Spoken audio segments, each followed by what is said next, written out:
Assalamu alaikum, my dear audience. This is Abdul Ghaffar. Now I am going to talk about present indefinite tense. আমরা এর আগে টেন্সের 12 প্রকার আলোচনা করেছি, অর্থাৎ কিভাবে টেন্সের 12টা প্রকার মনে রাখা যায় সেই আলোচনাটাই করেছিলাম এর আগের ভিডিওতে। এখন এই ভিডিওতে আমি আলোচনা করব প্রেজেন্ট ইনডিফিনিট টেন্স কিভাবে চেনা যায়, অর্থাৎ একটা বাক্য দেখে কিভাবে আমরা বুঝবো যে এটি হচ্ছে প্রেজেন্ট ইনডিফিনিট টেন্স, সেই বিষয়টি আমি আজকে আলোচনা করব। তো লেটস গো, চলুন শুরু করা যাক। সর্বপ্রথম একটি প্রেজেন্ট ইনডিফিনিট টেন্স চেনার জন্য আমাদের এই চিরন্তন সত্য যে সব কথা আছে, অর্থাৎ প্রবাদ বাক্যগুলো, এগুলোকে আমরা এক কথায় চিরন্তন সত্য, অর্থাৎ এক কথায় প্রবাদ বাক্যগুলোকে আমরা প্রেজেন্ট ইনডিফিনিট টেন্সে নিয়ে যাব। অর্থাৎ একটা প্রবাদ বাক্য আছে, time and tide wait for none. এটি হচ্ছে present indefinite tense. All that glitters is not gold. চকচক করলেই শোনা হয় না, এটাও প্রেজেন্ট ইনডিফিনিট টেন্স। আরো যেগুলো আছে, the sun rises in the east, এগুলো হচ্ছে সব প্রেজেন্ট ইনডিফিনিট টেন্স। অর্থাৎ যে সব চিরন্তন সত্য বা প্রবাদ বাক্য আছে এগুলো প্রেজেন্ট ইনডিফিনিট টেন্স। 2 নম্বরে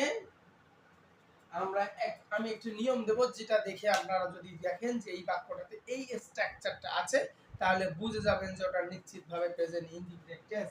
সেটা হচ্ছে একটা সাবজেক্ট থাকবে, সাবজেক্টের পর am, is, are, have অথবা has প্লাস যদি মেইন ভার্ব না থাকে,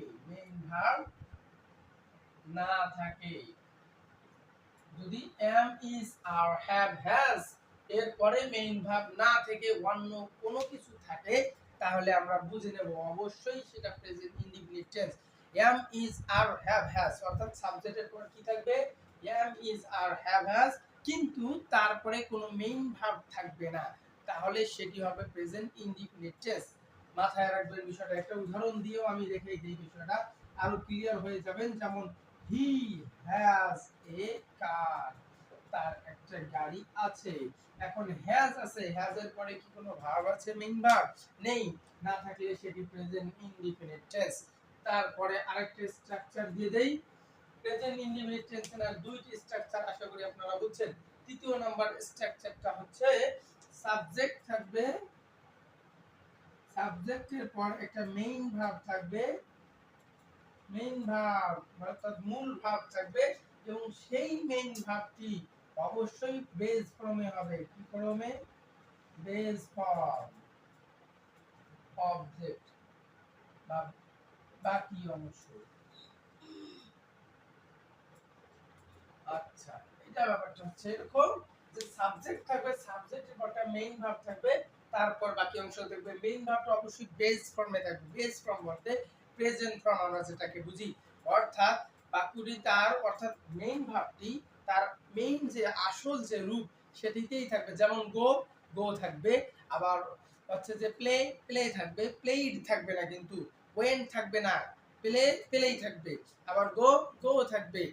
কিন্তু এখানে একটা ব্যাপার আছে, যদি সাবজেক্টটি থার্ড পারসন সিঙ্গুলার নাম্বার হয়ে যায়, তখন কিন্তু মেইন ভার্বের সঙ্গে এস অথবা ই এর যুক্ত করতে হবে। যেমন যদি লিখি যে হি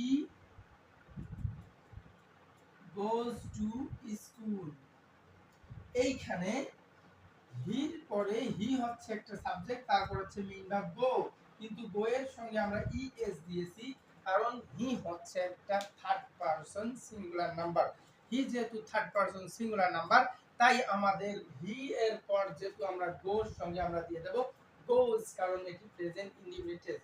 যাই হোক, যদি third person singular number subject হয়, মূল ভার্বের সঙ্গে এস অথবা ইএস হয়, বুঝে যাবেন সেটা প্রেজেন্ট ইনডিফিনিট টেন্স। অথবা সাবজেক্টের পর মেইন ভার্বটা যদি বেস ফর্মে থাকে, তাহলে বুঝবেন যে সেটি প্রেজেন্ট ইনডিফিনিট টেন্স। আর একটা খুবই ইন্টারেস্টিং রুল, এই রুলটা কেউই করায় না, অর্থাৎ এটি এমন একটি রুল যে রুলটি আপনাকে জানতেই হবে, আপনি এখানে কনফিউশনে পড়বেনই পড়বেন। যেমন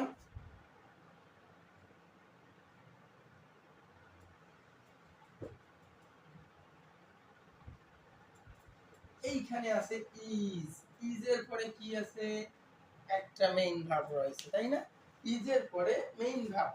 আচ্ছা, ইজ এর পরে মেইন ভার্ব অর্থাৎ এম, ইজ, আর এরপরে যদি আপনি দেখেন যে মেইন ভার্বটির পাস্ট পার্টিসিপল ফর্মে রয়েছে তাহলেও বুঝবেন যে সেটি প্রেজেন্ট ইনডিফিনিট টেন্স।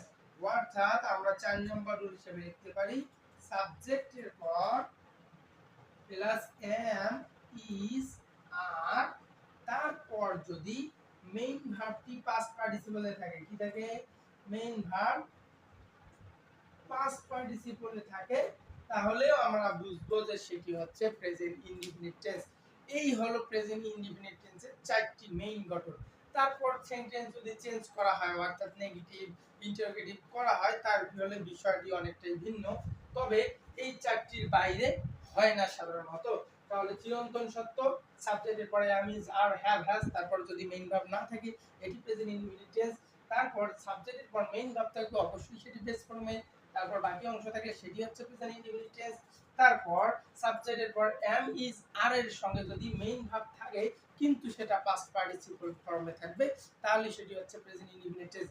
আপনাদের বলে লাগি পাস্ট পার্টিসিপল ফর্মটা হচ্ছে ভার্বের ভি3, অর্থাৎ প্লে প্লেড প্লেড, এই প্লেডটা হচ্ছে past participle form. Go went gone, গানটা হচ্ছে past participle form. Do did done, ডানটা হচ্ছে পাস্ট পার্টিসিপল ফর্ম। আশা করি বুঝতে পেরেছেন, এই হলো প্রেজেন্ট ইনডিফিনিট টেন্স। এরপর যদি আপনারা প্রেজেন্ট কন্টিনিউয়াস এবং অন্যান্য টেন্স চেনার উপায় এবং আলোচনাগুলো চান প্লিজ কমেন্ট করে জানান।